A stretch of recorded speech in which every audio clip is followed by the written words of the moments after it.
segments that highlight the positive and good things that are going on in the city of Detroit and around our nation, because today we are blessed to have a young man here from all the way from California to share a story with us about the activities that's taking him across the country. So again, we're very excited to have him in our community and to be a part of our show today. And I'd like to introduce to you in our Detroit community, Amir Patterson. And Amir is a part of the Junior Olympics, and I'm going to let him tell you about his story, but I think you'll find it as interesting as we did here at Tell My 2013 Story.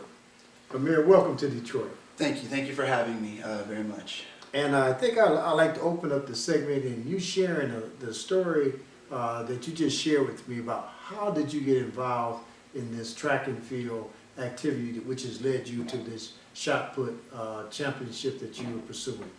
Well, my track and field story is very interesting. At the age of 10, I was getting overweight, and I was being teased a lot at school. I went home and I told my mother this, and she told me the best way to lose weight and to get in shape was to run track, which she did in high school. So being that she was a great high jumper in high school, I thought I'd go out and try high jump. I was decent at it, but one day at practice I was having a difficult time getting over the bar. And she just told me maybe I'm not suited for this event, and she asked me to just go over to the bigger guys' sport, which neither one of us had any idea. She said, go try shot put. And I said, what is shot put? And she said, oh, it's just where these big guys throw a heavy metal ball. They'll teach you how to do it. So I remember that was probably the longest 10-foot walk of my life, walking from the shot put area, from the high jump area to the shot put area. And from that point on, the guy taught me the basics. Hold the shot put into your neck, push out, don't throw. You can break your wrist. And from that point on, I've just been cultivating different skills to master shot put. Oh, very good. I think, again, as we reach out to our youth and community of how this activity involved you in a health way, because you were telling me you were out there because you were overweight and you want to do something about it and become actively involved. And this led to you have an interest in an area that you had before this no knowledge of, am I correct? Correct. And so once you began to get involved with the shot put, you really developed an interest for this? Well, just the first meet out I went in, I did shot put for them, just because they said I was pretty good. I had no idea. They said I broke several of the team records that stood for over 20 years. I wasn't really that interested in doing shot put because I thought it was a sport for fat people and I was there to run and try to lose weight. But as I went along with it and learned more, I learned that it's not about being as big or as strong as people think, but it's about the speed and technique that you can use in the ring. And I can really look at that because we did interview your sister earlier, who's just very much smaller than you are, and she's talking about her success in this shot put. So again, now that you're involved in track and field, what really do you feel that you're getting out of this now that you're a part of this activity? Because I understand that you're part of Junior Olympics and you're pursuing an Olympic career, is that correct? Correct, sir. So this is preparing you for that? Mm-hmm. Track and field, actually, when I went in at the age of 10, I had severe asthma symptoms. Just by running and getting my endurance up, my asthma has completely cleared up. For the most part, I haven't had an asthma attack in almost 5 or 6 years. It's helped me lose weight. It's got me into football. It's helped me get into high school. It's got colleges looking at me, and I have nothing but great experiences from track and field. And that's another thing that we, again, the reason that we do these stories is to talk about how they are beneficial in our lives and around more than one aspect. We've been talking about health, we're talking about future endeavors, we're talking about disciplines, and I'm quite sure there are quite a few disciplines that go along with this as well. Most definitely.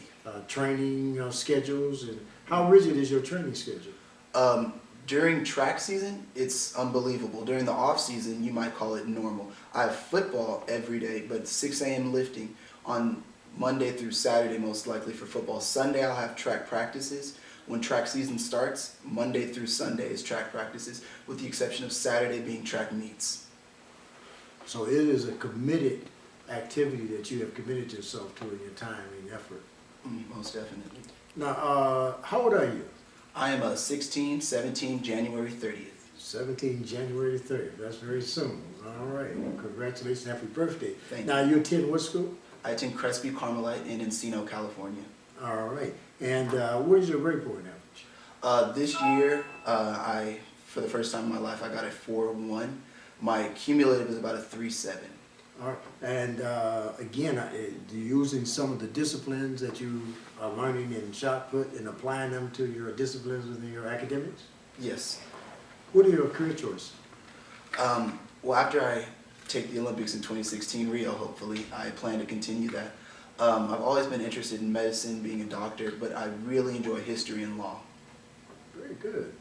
I mean, and here again, as we talk to our young people, we find that there are various interests and activities that we can become involved in that help us in our pursuits in all aspects of our lives. I think Amir today is a good example of a young man who was pursuing one intent, and that was about his health, and it led to wider career choices that are enhancing his life. Because I understand as being part of the Junior Olympics, you get a chance to travel across the country, is that right? Yes, sir. And out of your travels, is there anything that stands out that is a memorable moment for you? Definitely the most memorable moment of the JOs for me so far, because this year is going to be a very special year, would have to be my first trip to the JOs, Baltimore, Maryland. It was one of the first times I traveled out of California besides to go to Michigan. And just going there with the expectation of just going and to win it was just an amazing feeling that I'll never forget.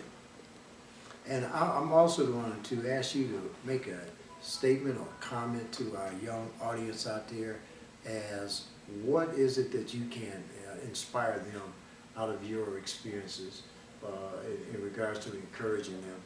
One of the things that we are always looking for is ways of how do we bridge the gap of our youth leadership.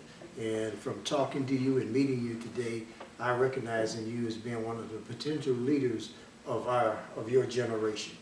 And what would you say to other young people out there today? For people who just recently meet me and see what I'm doing in the track and field, they'll say, wow, you're just greatly blessed. And while I might be greatly blessed, it's been a long journey for me from just a simple two-step in the shot put to becoming a spinner. I started with just a glide, and once I came into my next year and I found out that these guys were going to be 6 and 7 inches bigger, stronger, taller than me, I had to change my technique. After switching from a glide to a donkey kick, which is a separate form, which is still a widely used form in the Olympics, I still realized being under 6 feet and under 300 pounds, I wasn't going to be able to compete with these guys.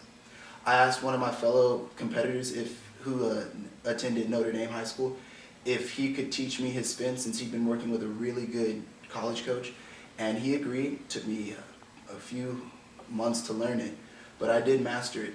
And what I have to say is you can do anything you want as long as you set your mind to it. And that's a very good quote to use throughout all of our lives. And we want to send that message across to our youth today that anything that you set your mind to, you can do it.